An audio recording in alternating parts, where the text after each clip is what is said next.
पंडित लाला रामकासी बनारस के पंडितों में से एक मशहूर घराना था।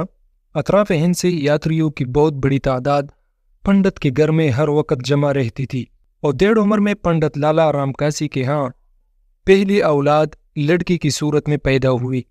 बच्ची क्या थी कि हुस्न की देवी थी। पंडित लाला राम ने अपनी बच्ची का नाम शंकला रखा। शंकला ने 14 साल की उम्र में हिंदू मजहब की तालीमात की तमाम किताबें मुकम्मल पढ़ ली थी। हसन की परी पेकर होने के साथ साथ शंकला देवी अक्ल व फ़हम की भी महारानी थी। वो सुबह सुबह जब गंगा स्नान के लिए निकलती थी तो देखने वालों की भीड़ लग जाती। मजाल है कि शंकला देवी हया की वजह से आंख उठाकर भी किसी को देखती हो। इन्हीं दिनों बनारस में इब्राहिम नामी एक शख्स को सुल्तानत मुगलिया की तरफ से नया कोतवाल बनाकर बनारस भेजा गया। ये शख्स इंतहाई किस्म का एक आयाश इंसान था। हर हफ्ते किसी न किसी खूबसूरत किनवारी लड़की को अपने महल की जीनत बनाकर उसकी इज्जत खराब करता था। अहले बनारस उसके जुल्म और अय्याशी से तंग आ गए थे, लेकिन कोतवाल के सामने बोलना गोया खुद को मौत के कन्वे में धकेलना था। बुढ़े कोतवाल के कारिंदे कूजी कुत्तों की तरह बनारस की गलियों में नौजवान किनवारी लड़कियों को ताड़ने निकला करते थे। एक दिन एक कारिंदे ने आकर खबर दी कि सरकार आप बिला वजह परेशान है। अपने बनारस में एक हुस्न की देवी मौजूद है, उम्र में बालिगा हो चुकी है। सरकार अपने पंडित लाला जी की बेटी शंकला कनूल की फूल की तरह है, आज तक उसे किसी ने छुआ नहीं है। अपने कारिंदे की ज़बानी शंकला के हुस्न की तारीफ सुनकर बुढ़े कोतवाल की राल टपकने लगी। फौरन अपने कारिंदों को भेजा कि पंडित जी को हुक्म करे कि एक हफ्ते के अंदर अंदर अपनी बच्ची की डोली सजाकर हमारे महल में पहुंचा दे। अगर पंडित ने हुक्म और डोली की तो अंजाम अच्छा नहीं होगा। कारिंदों की जबान बुढ़े कोतवाल का पैगाम सुनकर पंडित के घर में गोया सब पे मातम बुझ गई। जिस अकलौती बच्ची को बड़े नाजों से पाला था, आज उसी बच्ची को अपने हाथों सजाकर जिंदा जिंदा नर्क यानी दोज़ख में डालना पड़ रहा है। बेखुदी के आलम में पंडित और उसकी बीवी का दिल चाहा कि बाकर गंगा में छलांग लगाए और अपनी बच्ची की इज्जत लुटने देखने से पहले ही अपनी जिंदगी की शुराव गुल कर दे। शंकला ने मिन्नत समाजत करके अपने बाबूजी को खुदकुशी करने से रोका और कहा कि आप कोतवाल के पास जाए और उसे 1 महीने की मोहलत लीजिए। उनसे कहिए कि महाराज हमारी बच्ची अकलौती है, हमारे भी दिल के अरमान है, उसकी डोली सजाने के लिए हमें मोहलत दीजिए। पंडित की ज़बानी खिलाफ तवक्को जवाब सुनकर बुढ़े कोतवाल की तो गोया मन की मुराद पूरी हो गई। कहा, पंडित जी जाइए, तुम्हें 1 महीने की मोहलत है। मोहलत मिलते ही शंकला ने अपने बाप से कहा कि बाबूजी 2 दिन के अंदर अंदर मेरे लिए शहजादों के कपड़े, कमरबंद पटका और एक तलवार का बंदोबस्त कीजिए।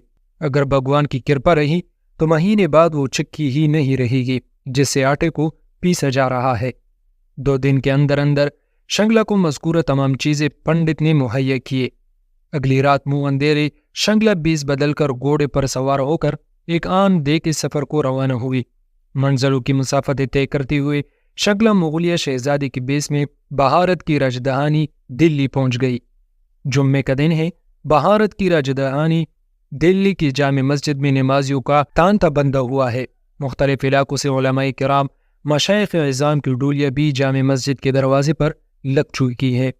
हर एक शख्स जुम्मे की अदायगी के लिए अपनी जबीनों को रब के हुजूर झुकाने के लिए जामे मस्जिद की फर्श पर बैठे हैं कि इतने में आवाज़ आती है, सुल्तान और हिंद बादशाह इस्लाम हज़रत औरंगज़ेब आलमगीर जुम्मे की अदायगी के लिए जामे मस्जिद तशरीफ़ ला रहे हैं। फ़राइज़ सुन्नत की अदायगी के बाद एक बार फिर ऐलान हुआ, सारे फरियादी अपनी अर्ज़ियाँ हाथ में रखिए, सुल्तान मस्जिद से तशरीफ़ ला रहे हैं।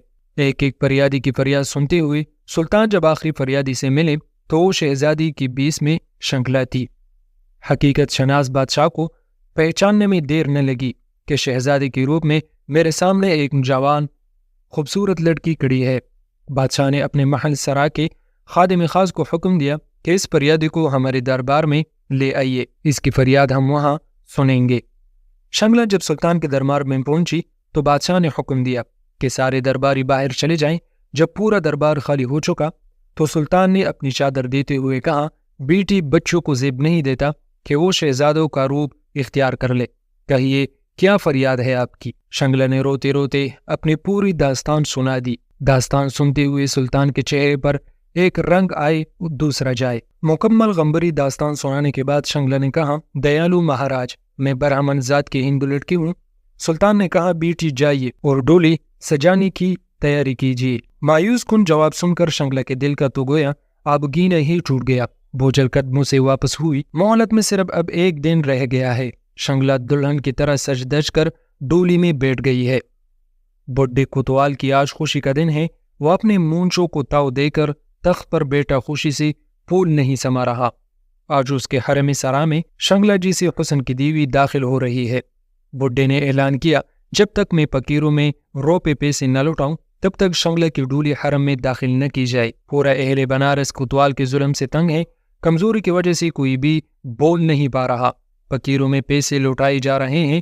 اتنے میں ایک فقیر کی آواز آتی ہے، مہاراج ہم پر بھی کرپا ہو، ہمیں بھی کچھ دیجیے۔ بڈھے کوتوال نے ناگواری سے جواب دیا، جو روپے زمین پر لوٹائے جا رہے ہیں وہیں سے اٹھائیے۔ فقیر نے التجانہ لہجے میں کہا، مہاراج آج تو آپ کی من کی مراد پوری ہو رہی ہے، اس لیے ہم چاہتے ہیں کہ ہمیں آپ اپنے ہاتھ سے روپے دے۔ روپے نکالنے کے لیے بڈھا کوتوال جو ہی مڑا تو فقیر نے میلا کچیلا لباس پھینک دیا۔